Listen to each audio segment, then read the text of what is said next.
السلام عليكم ورحمة الله وبركاته.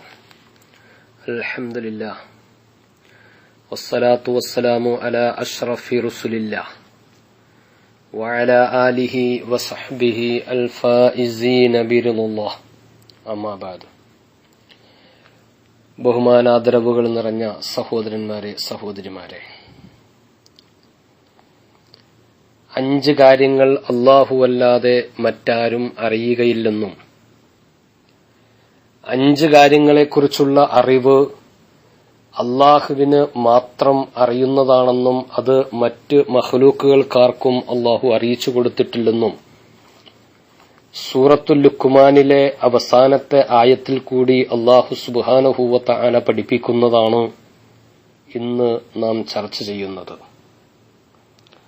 വിശുദ്ധ ഖുർആനിലെ സൂറത്തുൽ ലുഖ്മാനിൽ അല്ലാഹു സുബ്ഹാനഹു വ തആല പറയുന്നുണ്ട്, ഇന്നല്ലാഹ ഇൻദഹു ഇൽമുസ്സാഅ,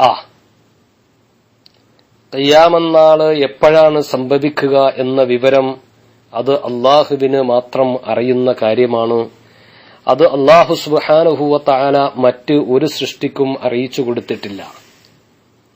ഹബീബായ റസൂലുള്ളാഹി സ്വല്ലല്ലാഹു അലൈഹി വസല്ലമ തങ്ങളോട് ഒരിക്കൽ നസുൽ അമീൻ മുഖറബായ മലക്ക് ജിബ്രീൽ അലൈഹിസ്സലാത്തു വസ്സലാം ചോദിച്ചിരുന്നു, മത്തസ്സാഅത്തു യാ റസൂലല്ലാഹ്, ഖിയാമത്ത് നാൾ എപ്പോഴാ നബിയെ സംഭവിക്കുക, എനിക്കൊന്ന് പറഞ്ഞു തരുമോ എന്ന്. അപ്പോൾ ഹബീബായ റസൂലുള്ളാഹി സ്വല്ലല്ലാഹു അലൈഹി വസല്ലമ തങ്ങൾ അതിന് കൊടുത്ത മറുപടി, അത് എന്നേക്കാൾ കൂടുതൽ നിങ്ങൾ അറിയുന്നുണ്ട്, അറിയാം എന്നതാണ്. അല്ലാഹു സുബ്ഹാനഹു വ തആല വിശുദ്ധ ഖുർആനിലെ സൂറത്തുൽ ലുഖ്മാനിൽ കൂടി മാനവലോകത്തിന് പഠിപ്പിക്കുന്നു, ഇന്നല്ലാഹ ഇൻദഹു ഇൽമുസ്സാഅ, ഖിയാമത്ത് നാൾ എപ്പോഴാണ് സംഭവിക്കുക എന്ന കാര്യം അല്ലാഹുവിനല്ലാതെ മറ്റാർക്കും അറിയില്ല. രണ്ടാമത് അല്ലാഹു സുബ്ഹാനഹു വ തആല പറയുന്നു, വയുനസ്സിലുൽ ഗൈസ്, മഴ എപ്പോഴാണ് പെയ്യുക എന്ന കാര്യം അത് അല്ലാഹുവിന്റെ അറിവിൽപ്പെട്ടതാ. മഴ എപ്പോൾ പെയ്യുന്നു എന്നുള്ള സാധ്യതകളല്ല ഇവിടെ നാം ചർച്ച ചെയ്യുന്നത്. ഇന്ന ദിവസം മഴയുണ്ടായിരിക്കും എന്ന് ഉള്ള അറിവ് അത് അല്ലാഹു മറ്റാർക്കും അറിയിച്ചു കൊടുത്തിട്ടില്ല. മൂന്നാമത് അല്ലാഹു സുബ്ഹാനഹു വ തആല പറയുന്നു, വയഅലമു മാ ഫിൽ അർഹാം, ഗർഭാശയത്തിൽ കിടക്കുന്ന കുട്ടി അത് ആണാണോ പെണ്ണാണോ അല്ലെങ്കിൽ മറ്റ് എന്തെങ്കിലുമാണോ എന്നുള്ള കാര്യം അത് ലോകത്ത് അല്ലാഹു സുബ്ഹാനഹു വ തആല ആർക്കും അറിയിച്ചു കൊടുത്തിട്ടില്ല. ഇവിടെ സർവ്വസാധാരണ നാം സംശയിക്കാറുണ്ട്, സ്കാനിംഗ് റിപ്പോർട്ടിൽ കൂടി കുട്ടിയുടെ പൂർണ്ണമായ വളർച്ചയും കുട്ടിയുടെ രൂപഭാവങ്ങളെല്ലാം അറിയാൻ കഴിയുന്ന ഈ വർത്തമാന കാലഘട്ടത്തിൽ ഇതിനെ നാം എങ്ങനെ വ്യാഖ്യാനിക്കും എന്ന് സാധാരണക്കാരായ ജനങ്ങൾ സംശയിക്കാറുണ്ട്. വയഅലമു മാ ഫിൽ അർഹാം എന്നതുകൊണ്ട് അല്ലാഹു സുബ്ഹാനഹു വ തആല ഉദ്ദേശിക്കുന്നത് പൂർണ്ണ വളർച്ചയെത്തിയ ഒരു കുട്ടിയുടെ കാര്യമല്ല. നേരെ മറിച്ച് പിതാവിന്റെ മുതുകിൽ നിന്നും മാതാവിന്റെ ഗർഭാശയത്തിലേക്ക് പ്രവഹിക്കുന്ന ആ ബീജത്തുള്ളിയാണ് ഒരു കുട്ടിയായി രൂപാന്തരപ്പെടുന്നത്. ആ ബീജത്തുള്ളി എടുത്തു വെച്ചിട്ട് ലോകത്ത് ഒരു സൃഷ്ടിക്കും ഈ ബീജത്തുള്ളിയുടെ ഭാവി അവസ്ഥ നിർണയിക്കുവാനോ നിജപ്പെടുത്താനോ സാധ്യമല്ല.